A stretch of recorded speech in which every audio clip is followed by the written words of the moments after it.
Hello, welcome along to a brand new Chairboys Live. It's Tuesday, the 23rd of February. My name's Dan Simpson. Thank you for watching. As always, stick where you are in the comment box below. I'll say hello, whatever time you're watching as well. Absurd times, it must be all around the planet as part of the worldwide Wycombe phenomenon. Now, fresh off, I'm sure you'll agree, award-winning commentary on Saturday. We're back. Adams Park, under the lights, 7:45 kickoff. Wycombe propping up the league, take on 5th place Reading in the Championship. It's a big 3 points for us. Not just a big 3 points for the club in the league, but a big 3 points for us. It's pretty much the most local derby we've got at the moment. One of the most local derbies that we've got in the whole Football League, actually. And now, listen, let me be self-indulgent just for a sec. You might remember I brought this up before the away game at the Matchday back in October. I would love 3 points today. I would absolutely love it if we beat them, to quote the great Keggy Keegan. I grew up not far away from Reading at all, and in the mid-noughties when they got promoted to the Premier League, a whole load of people that had barely heard the word football suddenly came out of the woodwork as Royals fans their whole life. And I got quickly sick of it. So I would love to beat them today. It's a huge 3 points. Reading 5th. They've only won 1 in their last 5. They take on the Chairboys, who are 24th. We need all the 3 points that we can get. Now, with that in mind, with my the importance for me that we win tonight, here's what I'd like to know from you in the comment box below over the next half hour. What teams do you enjoy beating more than anyone else? Now, there are the obvious ones. You know, we can rattle them off.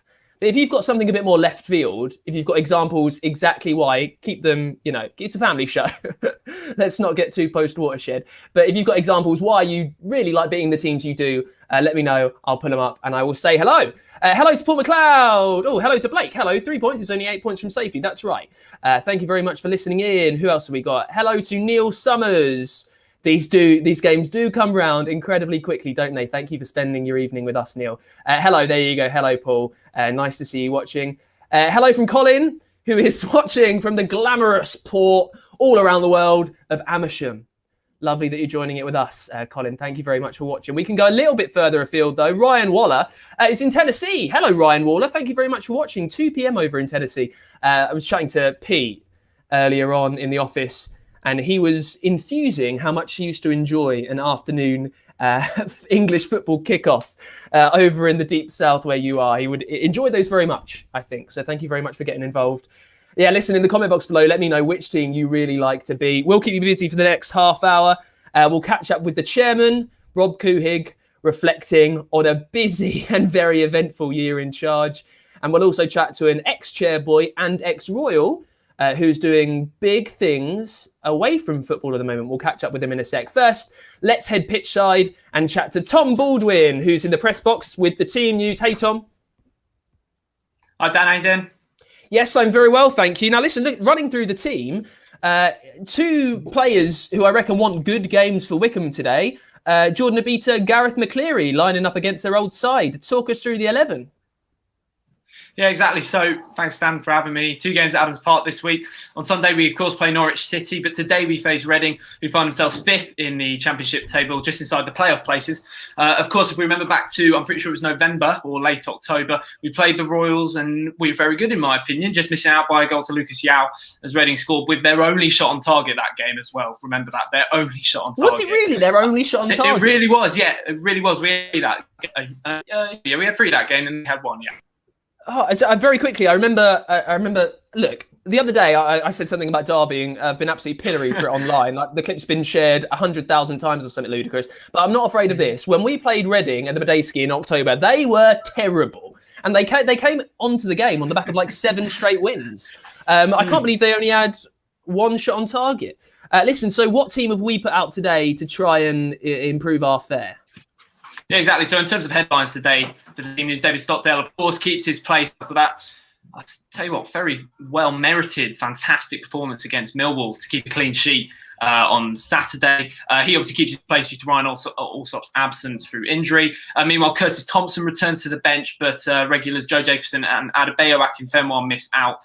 And of course, the other main change really is Daryl Horgan comes out for Gareth McCleary. Daryl, of course, and his wife Donna, who gave birth to a baby named Ella midweek, so congratulations for them. And as for the away side, Reading have a few absentees. John Smith, Yuki Miyake are 2 of 3. And in terms of, I believe he's captaining the side tonight.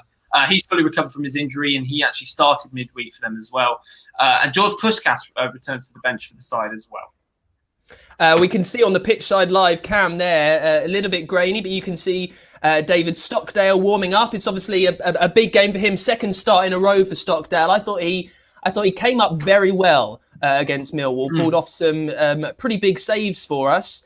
What do you make of his performance on Saturday there, Tom?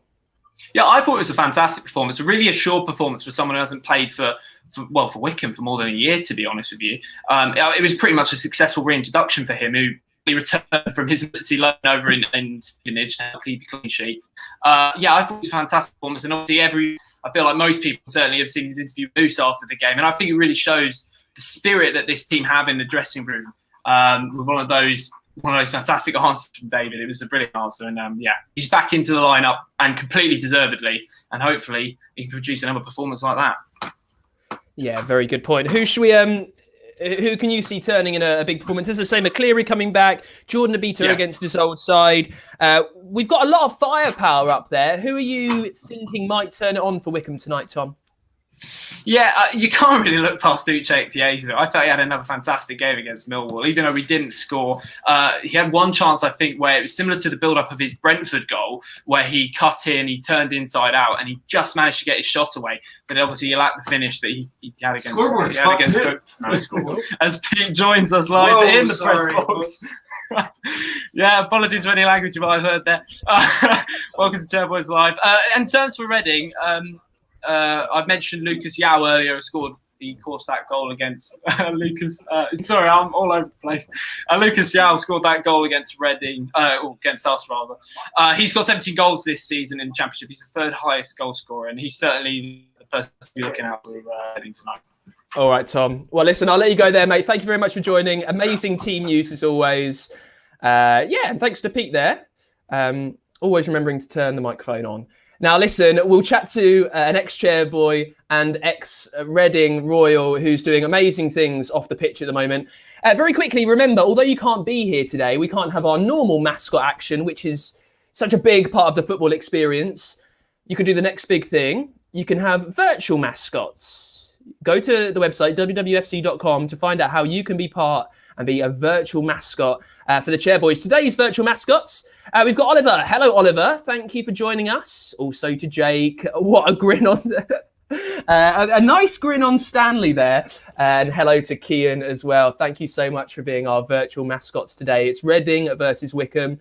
It's a 7:45 kickoff. Get your iFollow passes now. We'll keep you busy for the next 20 minutes or so. Virtual mascots as well. You don't just get a prestigious appearance here on Chairboys Live. You also get to grill one of your favourite Chairboys. This week, our virtual mascots have been chatting to the man between the sticks, David Stockdale. Let's start with you, Ollie, as you're on screen. If you can just introduce yourself with your name, your age, and your favourite player, and also if you've got a question for David. I'm Ollie, 12. Favourite player is Samuel, and if you could play for any team, who would it be and why? Wycombe, because I'm here. Any team, Leeds United, because I'm from Leeds. Is that a good enough excuse? It doesn't conflict with anything Wycombe. You can't be angry at me. Is that all right? Yeah. Yeah, that'll do then. Do you support another team, Ollie? No. Yeah, Chelsea. Oh my Lord. You can't support another team. And especially not Chelsea. Who's your favourite Chelsea player, Ollie? Oh, I like quite a few. I like Mason Mount. I think he's one of my favourite. Yeah, he's a good player. Have you played against Chelsea, Stocko? Yeah, a couple of times. You win? No. Oh, let's not talk about that then. Yeah, that's why I don't talk about Chelsea. And Ollie, give us a score prediction for tonight. 2-1 Wycombe. Why would you say 2-1 when I'm sat right here? I'm the goalkeeper, remember? 2-0 maybe, that, do you Ollie. think? So firstly, you support Chelsea. And now you're saying they're going to score past me. Thanks very much, Ollie. What's going on here, mate? No need for that. Matt, you said they'll be nice, these kids. The other kids will be scared of you now. Yeah. Right, Ollie, are you sticking with that then, yeah? 2-1? I'll take 2-1. Yeah. Yeah, a win is all that matters. Yeah? I stuff. agree with it. All right, we've got Kian on the call as well. Kian, how you doing? My name's Kian, I'm 10 years old, and my favourite player is Anthony Stewart. Oh, nice. Good choice. Have we got a question, mate? I also sponsor him too. Oh, well done, mate. I'll tell him. I'll say Kian says he sponsors you, so you got a score tonight. 2-0. 2-0. I like your style. See, Ollie?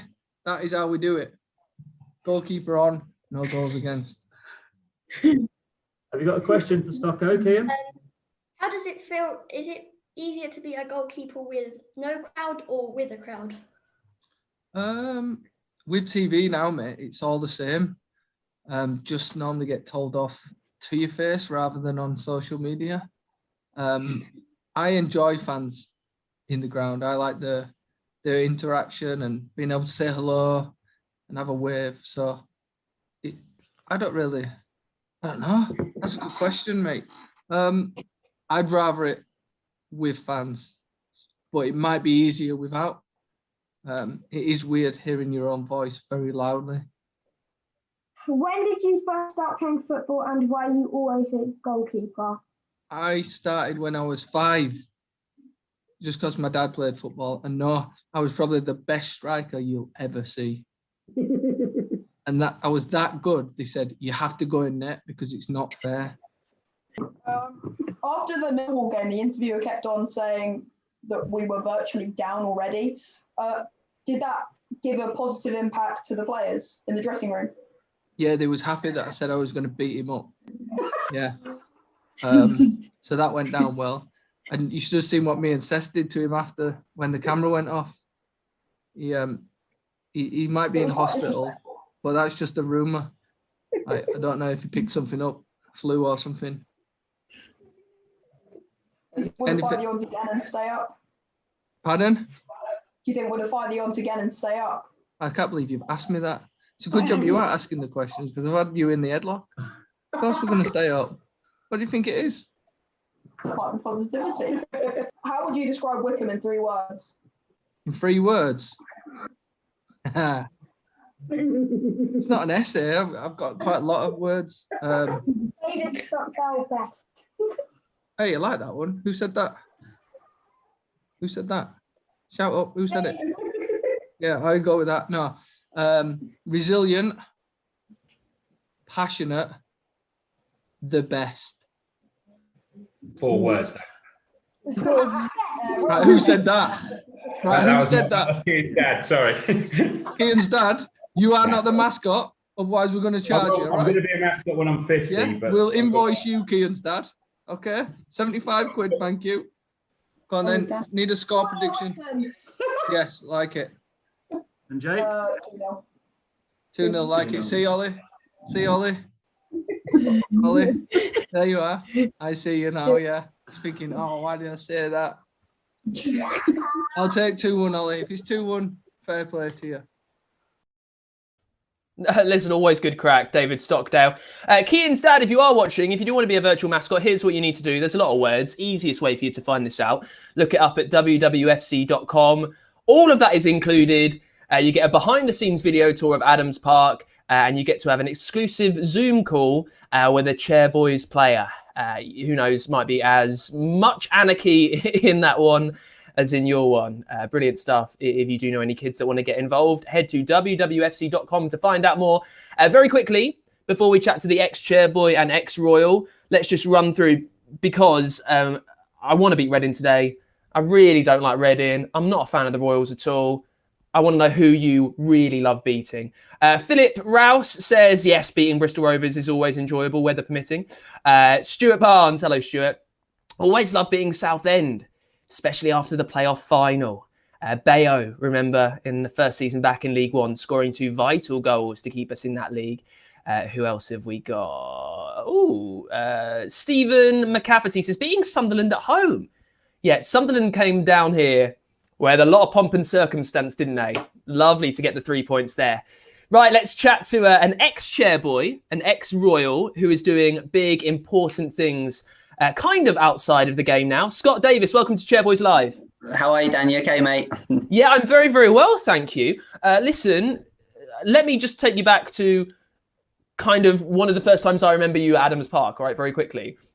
Because we signed you off of a great season at Aldershot, and you've done really well at Reading, and Gary Waddock brought you here, and we were told that you were going to be this, a player that can score long ranges, likes a Hollywood pass, and then you pop up with an incredible assist and a screamer at home against Walsall. Do you remember that game much at all? Yeah, I do, to be fair. I remember the Walsall one. I had all my mates in the stand, and they'd had 20 quid on me to score first. Typical, knowing the life that I've gone and lived now. So I remember scoring the goal, and my mates were celebrating like no tomorrow in the stands. So yeah, keeper was off his line. I haven't seen it, I don't think, since the day I scored it. So I don't know whether you or Matt have got it in the archive anywhere, but it'd be good to see it once more. Yeah, we can pull up. Do you remember the result that day? We lost 3-2. I remember we were 2-0 up at half time. I hit the post to score my hat trick in the first half. And then, we lost 3-2. So those 2 goals were irrelevant. So, yeah, it was a bit of a bittersweet one.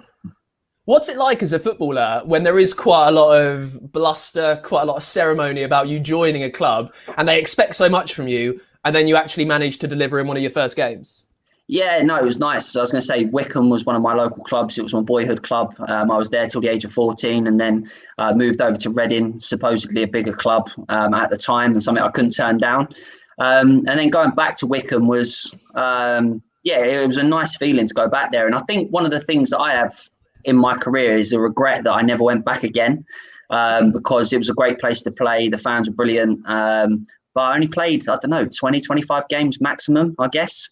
In 2 loan periods. But yeah, no, it's a great club. It's a great place to play football, and to see how they're doing now is just phenomenal. Obviously, what Gaz has done there is, you can't even put it into words, can you?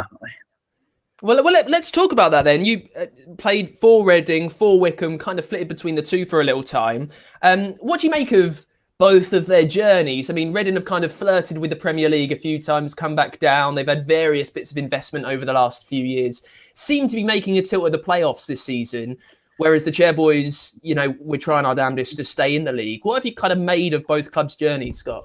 I think for me, Reading are punching above their weight, even though they're deemed to be a big club in the league. I think this season, no one really expected them to be at the dizzy heights they were, especially the start they made. I think everyone was sat back looking at one point. They're about 9 points clear. They obviously blooded some good young players, and I know they've used a lot of their academy, which is good to see, because that's one of my bugbears in football, that what's the point in having all of these British academies and then getting loads of foreign players over and not playing the youngsters. In terms of Wycombe, I've watched so many matches online. I've watched a lot of matches on TV. Do you know what? The passion that the players have got is actually scary to see. I think to myself, when I watch it, everything's 100%. I think the players will be the first to admit that they've probably not got any big stars in the team, apart from Bayo's, obviously, social media following and things like that. But when I go into Wycombe to do the job that I do now, it's just a homely feel. It's a family feel. And I know that Gaz would create that because he was an ex-teammate of mine. And I know how he works. So to think that Wycombe are in the Championship, it's just great. It's great news for the whole town, and for all the players and staff and management and fans involved. It's amazing, to be a fan of a club and then to hear a player speak so wonderfully about the team that you support. I mean, you were here, you just mentioned you were here over pretty much 2 spells, I think it was. What was it about the club that kind of stuck with you? Why are you watching us online so much? I just love football. I love football. I've obviously got connection to the club. It was a club that I was at from the age of sort of 10 to 14 years old. It's the closest club to me. I'm in Denham in Buckinghamshire, so I'm only sort of 15 minutes away. And I don't know, it's just not fond memories, I wouldn't say, because I wish I'd have done more. But at the same time, it's my boyhood club, and without Wycombe, I would never have probably had a career in football. So I got given that opportunity by them at the age of 10, and it stood me in good stead. So I know obviously the league table now doesn't look great, But to have a season in the Championship, if someone said that 3 or 4 years ago, I think it was the last day at Torquay, is that right? If someone said that you were going to be in the Championship for a season, you'd have probably taken it. I know it's going to be hard, and I know it's difficult to turn it around, but as long as there's games and points to be played for, then there's always hope. Now, you must have heard the David Stockdale chat just a second ago, and he was interviewed by Moose from TalkSport, who wasn't too complimentary about our chances to stay up this season, and David Stocko put him in his place. What do you reckon the lads are feeling in the changing room right now, looking where we are, looking up at the table? We've only got about 16 games to go, or wherever it is. What's kind of running through their minds?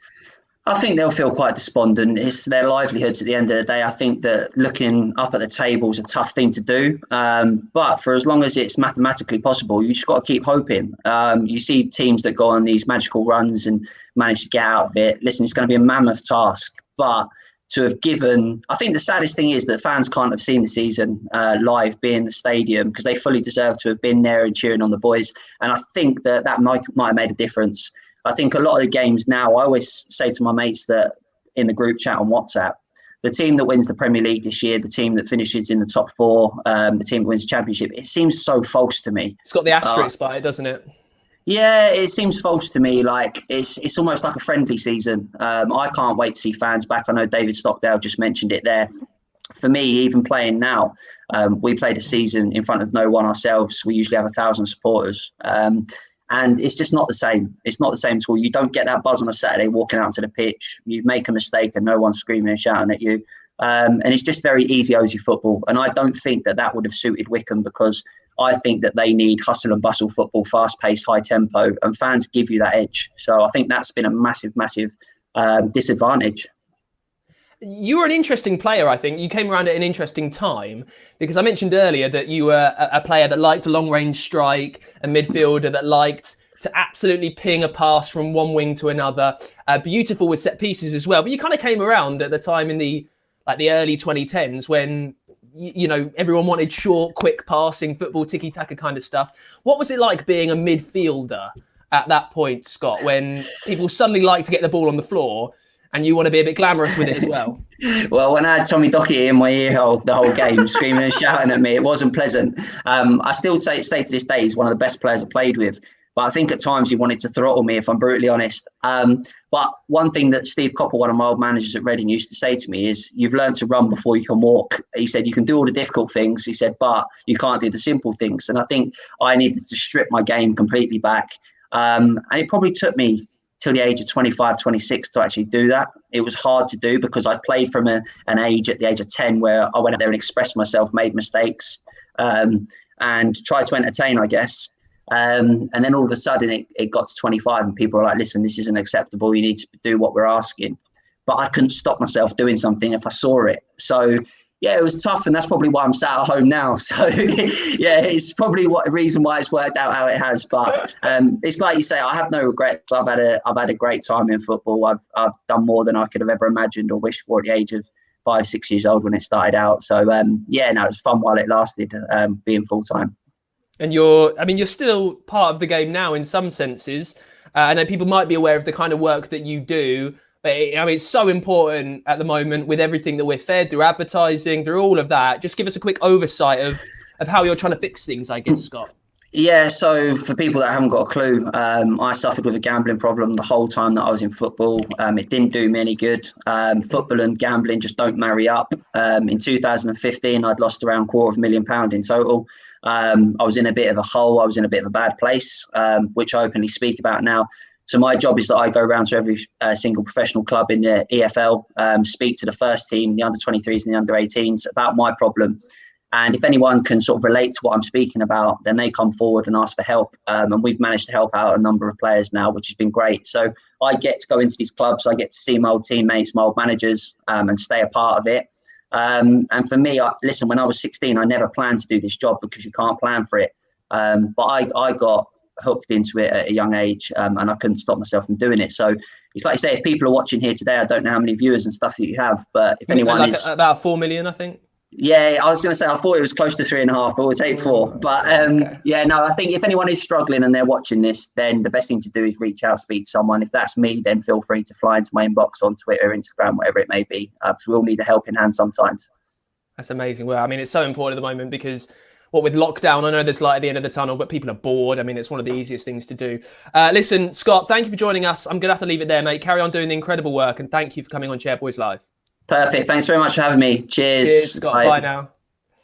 Yeah, it's doing seriously incredible work. And what he says is absolutely true. If you are struggling at the moment, I know we're all bored during lockdown, hit him up on Twitter. Now, very quickly, before we go, we're going to run over a few minutes because we celebrated quite a key milestone over the last few days. 1 year of Rob Couhig being in charge of the club, being our chairman. And what a year it's been as well. Quite an eventful year, on and off and on and off and on and off the pitch. And he sat down with Matt Cecil earlier today to reflect on the last year and look forward to hopefully a very optimistic second year. Rob, 1 year of chairmanship of being the majority shareholder of Wycombe Wanderers. When you signed the papers around this time last year, you cannot have imagined the 12 months that was to follow. How do you reflect on the year that's been? I see a lot of people talk about it being a roller coaster. For me, it has just been a fascinating ride. I got into it with the expectation of making a difference with the club in terms of making sure it was financially stable, making sure we could compete ultimately in the championship on a financial level and not go broke. All of those things have come to pass. But it has been, part of at my stage in life, you do things because you want to have a little fun as well. And the fun part was quickly sucked out of the proposition. Our inability to get there. I think I was over this week a year ago for a week. I went up to Doncaster, saw us lose a game. Had that discussion with Bayo afterwards, in which he and I discussed the likelihood and certainty that we would be promoted at the end of the year. And then came back for 4 days in September where I was holed up in Pete's apartment. And that's it. And don't ask Missy about her excitement of coming to England. Her expectation of being at the Chelsea Flower Show and being with the fans every week, or certainly once a month, all kind of smashed to smithereens. But for us, those are pretty small potatoes compared to everything else that's gone on in the world and in the UK and in Louisiana. So all in all, it's like anything else. You don't expect too much, and things will work out. What does your second year of chairmanship look like, do you think, at Wycombe Wanderers? It's going to be fantastic.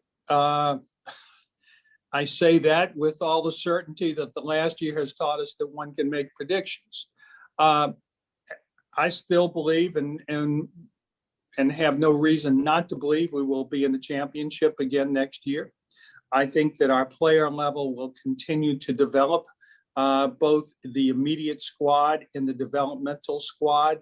I think that what Gareth, Dabo, Sam, Lee are doing, and with Pete and Andrew's help of developing that developmental squad, is fantastic. I think we will close a deal on the training facility within the next week to 10 days that will sort of make sure that people know that we are continuing to upgrade everything that we do. We are finally getting our technology straight at Adams Park. We are looking to finally get our upgraded fan enhancement activities going there.